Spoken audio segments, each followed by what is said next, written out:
अस्सलाम वालेकुम, मैं हूं मोहम्मद गज़नफ़र और हम सुन रहे हैं 2 दिन से देख भी रहे हैं कि बलूचिस्तान में क्या हो रहा है और आख़िर ये हो क्या रहा है बलूचिस्तान में, इस पर हम बात करेंगे।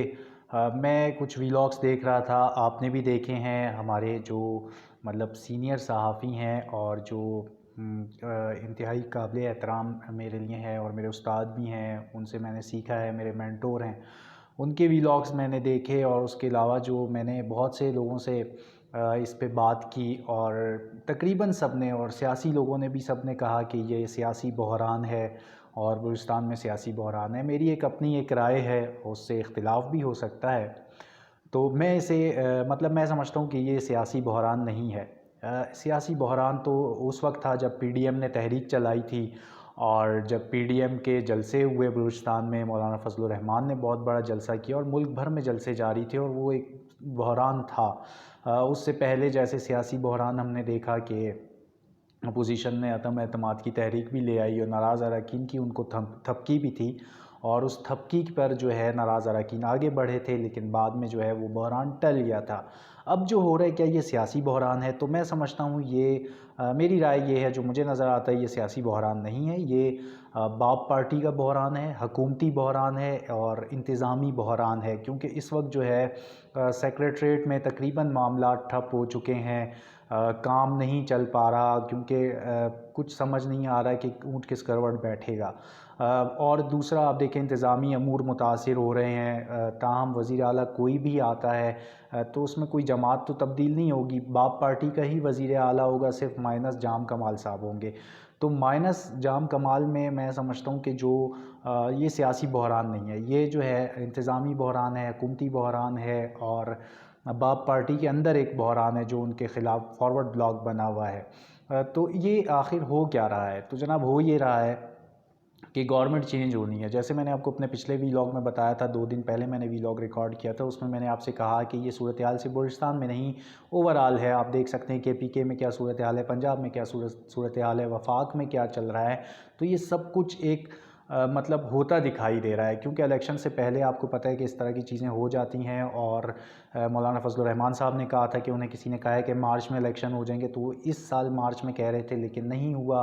मतलब इस तरह की बहुत सी स्टेटमेंट्स आई थी कि किसी ने कहा है, तो आखिर ये किसने कहा है उनसे? इस तरह की भी बातें सामने आई, लेकिन ये बात सामने नहीं आई कि आया ये किसने कहा था।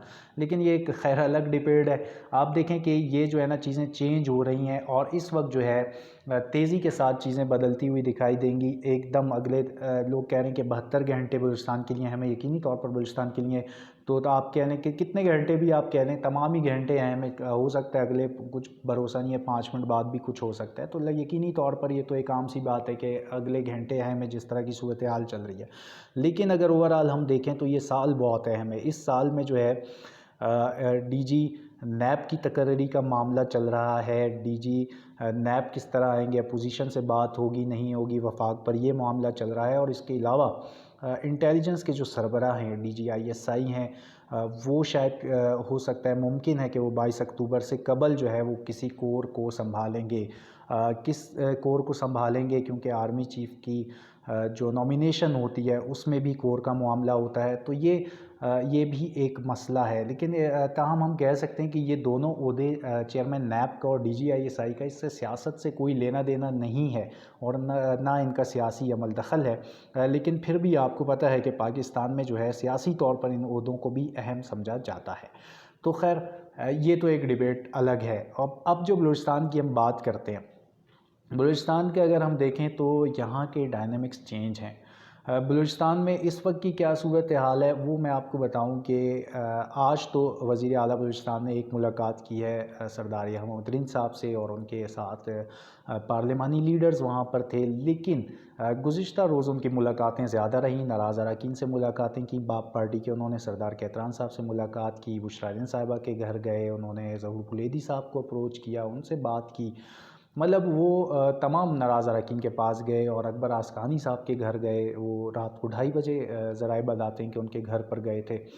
ताहम इस तरह से आप देख सकते हैं कि वज़ीर आला बलूचिस्तान का जो पहले भी हमने रूटीन देखा है, लेकिन उनके चेहरे पे एक इत्मीनान दिखाई देता है। जो बॉडी लैंग्वेज होती है वो बड़ी अहम होती है। अगर आप इस वक्त जो है वज़ीर आला जाम कमाल साहब की बॉडी लैंग्वेज देखेंगे तो आपको समझ आ जाएगा कि मामलात ज़्यादा गमगीर हैं और जाम साहब के इस्तीफ़े के चांसेस कह लें या तहरीक अदम एतमाद के चांसेस ज़्यादा हैं। सादिक संजरानी साहब कोयटा आए थे, लेकिन जाम कमाल साहब से उन्होंने मुलाकात नहीं की।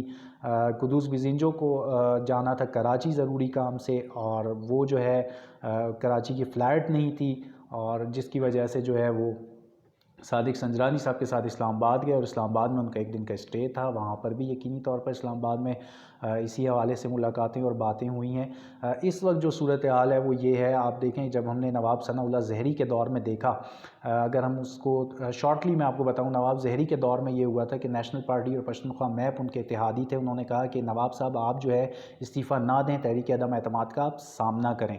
लेकिन नवाब सनाउल्लाह ज़हरी साहब ने किसी हद तक वो कायल भी हो गए थे, लेकिन जब बलूचिस्तान असम्बली में वहाँ पर उनके इत्तेहादी मौजूद थे और वोट ऑफ नॉन कॉन्फिडेंस पर जो है आनी थी, तो उसी दौरान उन्हें ख़बर मिली कि नवाब सनाउल्लाह ज़हरी साहब ने गवर्नर को अपना इस्तीफ़ा भिजवा दिया है, यानी उन्होंने अदम एतमाद की तहरीक का सामना नहीं किया था।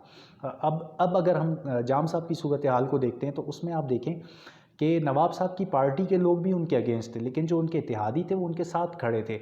इस वक्त जो इत्तेहादी उनके साथ खड़े हैं, हमने देखा एसडीपी थी साथ, उनकी 3 सीटें हैं, और बीएनपी अवामी है वो उनके अगेंस्ट हैं। असद बलोच साहब, शायद एहसान शाह साहब जो उन्होंने अपनी एक अलग पार्टी बना ली है, वो टिकट पे तो बीएनपी अवामी से जीते हैं, तो वो शायद उनका अभी तक क्लियर नहीं है मामला। लेकिन जो असद बलोच साहब हैं वो तो इसी तरफ उनके 2 वोट हैं नाराज़ अरकान की तरफ। और फिर आप देखें एएनपी का ज़राए बताते हैं कि वो जाम साहब के साथ है, और एचडीपी भी अभी इतनी मुतारिक नहीं दिखाई दे रही जैसे वो पहले जाम साहब के साथ खड़े थे स्टार्टिंग में, जब अपोजिशन की तरफ से तहरीक अदम एतमाद आई थी। तो जाम साहब की अपनी पार्टी के अंदर जो है वो पोजीशन तो वीक है, लेकिन उनके इत्तेहादी भी उनके साथ नहीं है। पीटीआई जो है वो उनसे इख्तिलाफ़ रखती है। सरदार यार मोहम्मद रिंद साहब का आपने सुना, उन्होंने ये भी कहा कि मुझे जान का ख़तरा है, मेरे हल्के में मुदाखलत हो रही है, बहुत सख्त स्टेटमेंट थी उनकी तरफ से। लेकिन उन्होंने जब वजारत छोड़ी तब जाम साहब उनके घर नहीं गए कि आप वजारत वापस ले लें। सरदार सालिह भूतानी साहब के पास जाम साहब नहीं गए थे कि आप अपनी वजारत वापस ले लें, लेकिन आज जो है वो घरों पर जा रहे हैं और मुलाकात कर रहे हैं। तो इससे आप अंदाज़ा लगा सकते हैं कि उनकी पोजीशन जो है वो मज़बूत नहीं रही, जो साफ दिखाई दे रहा है। जब पोजीशन मज़बूत नहीं होती और वो इस तरह की सूरत हाल होती है तो इसी तरह की मुलाकातें फिर ज़्यादा हो जाती हैं, और वो अब कह रहे हैं कि वो टाइम भी देंगे। आप देखें जो लोग जाम साहब के गुज़िश्ता दो मतलब आप देख लें 2 महीने पहले या गुज़िश्ता लास्ट 3-4 असम्बली के इजलास अगर आप देखें तो उसमें आप देखेंगे जो लोग जाम साहब को मतलब अपना लीडर कहते थे और जाम साहब के लिए सब कुछ कर जाने को वो तरजीह देते थे, और अपोजिशन से वो घंटों बहस करते थे जाम साहब के लिए, तो आज वो लोग जो है जाम साहब के हमें मतलब उनके ख़िलाफ़ बोलते हुए दिखाई दे रहे हैं। तो इससे आप अंदाज़ा लगा सकते हैं कि शायद हवा का रुख बदल चुका है, और यकीनी तौर पर जो है बलूचिस्तान में वज़ीर आला की तब्दीली होगी, जो अब तक नज़र आ रहा है, और वो होगी। और दूसरी बात ये कि ये मामला जो है पहले ही सामने आ जाना था, लेकिन एक मेरी अपनी इन्फॉर्मेशन है ये कि सरदार सालिह भूतानी साहब जो इसमें मीडिया पर तो वो बहुत नज़र नहीं आ रहे, लेकिन वो इस टाइम काफ़ी मुतहरिक हैं। और सरदार सालिह भूतानी साहब की वालदा का इंतकाल हुआ था, और वो फातिहा पर बैठे हुए थे लसबेला में अपने इलाके में, और कोयटा में फिर वो फातिहा पर बैठे थे। इस वजह से ये मामला डिले हुआ था, क्योंकि उनकी वालदा का इंतकाल हो गया था। इस वजह से जो है सियासी सरगर्मियाँ मुअत्तल हो गई थीं। अगर ये ना होता ऐसा, और उनकी वालदा का इंतकाल ना होता या वो इस तरह मसरूफ़ ना होते फातिहा लेने में, तो ये अदम एतमाद की तहरीक काफ़ी पहले आती, 1 महीना पहले आ जाती। लेकिन जो थोड़ा सा डिले आया था वो इसी वजह से आया था। और अब जो मामलात चल रहे हैं वो भी यकीनी तौर पर तब्दीली पर ही जाके ठहरेंगे। आप देखें सादिक संजरानी साहब ने जाम कमाल साहब से मुलाकात नहीं की, और वो इस्लामाबाद गए नाराज़ अरकान से डायरेक्ट मुलाकात करके, हाँ रब्ता तो होगा उनका फ़ोन पर, लेकिन जाम साहब अपनी कोशिश कर रहे हैं।